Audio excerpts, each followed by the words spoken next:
semuanya, jadi hari ini saya akan memaparkan materi tentang sejarah sastra Indonesia dan sastra masa klasik Hindu dan Buddha, yang dimana akan menjelaskan sejarah sastranya, apa saja ruang lingkup pengkajiannya, serta peninggalan apa saja yang terdapat dalam sastra masa klasik Hindu dan Buddha. Mau tahu semuanya? Mari kita simak. Apa itu sejarah sastra? Sejarah sastra merupakan salah satu cabang dalam kajian ilmu sastra. Kata sejarah berasal dari bahasa Arab, yaitu sajarun, yang berarti pohon. Pohon melambangkan adanya akar, cabang, dan ranting yang menunjukkan adanya rangkaian peristiwa yang tersusun secara kronologis.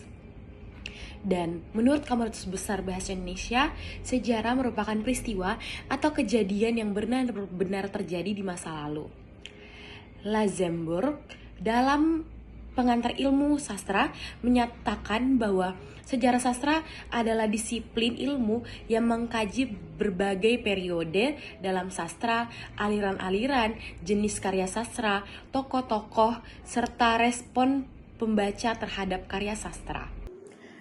Lalu, ruang lingkup pengkajian sastra. Ada beberapa ruang lingkup pengkajian sastra. Yang pertama ada pengkajian genetik, yang dimana dalam kajian ini kita dapat melihat bagaimana berbagai bentuk sastra seperti puisi, drama, prosa saling mempengaruhi dan bertransformasi satu sama lain.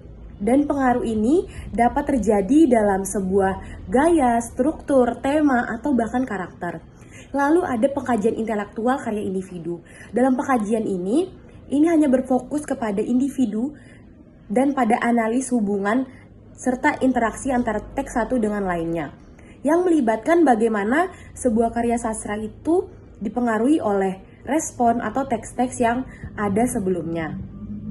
Lalu ada sastra lisan, yang dimana sastra lisan ini penelitiannya mengenai studi tentang tradisi dan karya sastra yang disampaikan secara lisan dari generasi ke generasi lainnya. Lalu pengkajian sastra Indonesia dan Nusantara, yang dimana sastra yang berasal dari Indonesia diciptakan oleh penulis Indonesia dan menggunakan bahasa Indonesia sebagai nasional. Sedangkan sastra daerah adalah sastra yang ada di berbagai wilayah Nusantara menggunakan bahasa daerah dan merupakan bagian dari warisan budaya lokal. Selanjutnya, perkembangan sastra pada masa klasik Hindu-Buddha di Indonesia. Sastra Melayu memiliki sejarah yang panjang dan kaya.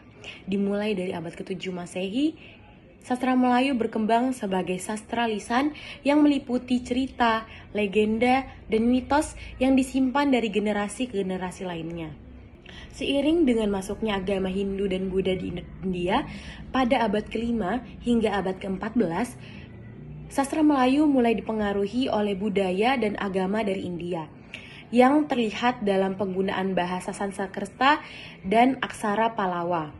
Pengaruh Hindu-Buddha di Nusantara sudah ada sejak lama. Yang menyebarkan agama Hindu di Melayu adalah para Brahma. Mereka diundang oleh raja untuk meresmikan yang menjadi ksatria. Lalu, apa saja sih peninggalan karya sastra pada masa klasik Hindu-Buddha di Indonesia? Yang pertama, ada kitab. Kitab adalah suatu bentuk tulisan yang mencakup cerita, narasi, sejarah, dan terkadang menggabungkan elemen legenda dan mitos sekaligus. Adapun beberapa kitab pada masa peninggalan Hindu-Buddha di Indonesia, yang pertama ada kitab Sutasoma, kitab Negara Kartagama, kitab Raton, kitab Brahmayuda, kitab Arjuna Wiwaha. Selain kitab terdapat Ramayana. Ramayana merupakan karya sastra yang masyhur dari India, tetapi masuk ke Indonesia pada era Hindu dan Buddha. Ramayana adalah sebuah kafia yang berarti puisi yang digunakan untuk menyampaikan nilai-nilai. Yang terakhir adalah Mahabharata, hasil dari sastra pada era Hindu-Buddha di Indonesia dikenal dengan sebutan Mahabharata. Karya ini dipandang sebagai kitab Rigveda yang kelima yang dapat diakses oleh semua orang. Kitab Mahabharata adalah salah satu karya monumental yang dianggap sebagai suci dan istimewa dalam agama Hindu. Baik, demikianlah sejarah sastra Indonesia dan sastra masa klasik di masa Hindu-Buddha yang dapat saya sampaikan. Sampai jumpa di sejarah sastra berikutnya. Bye!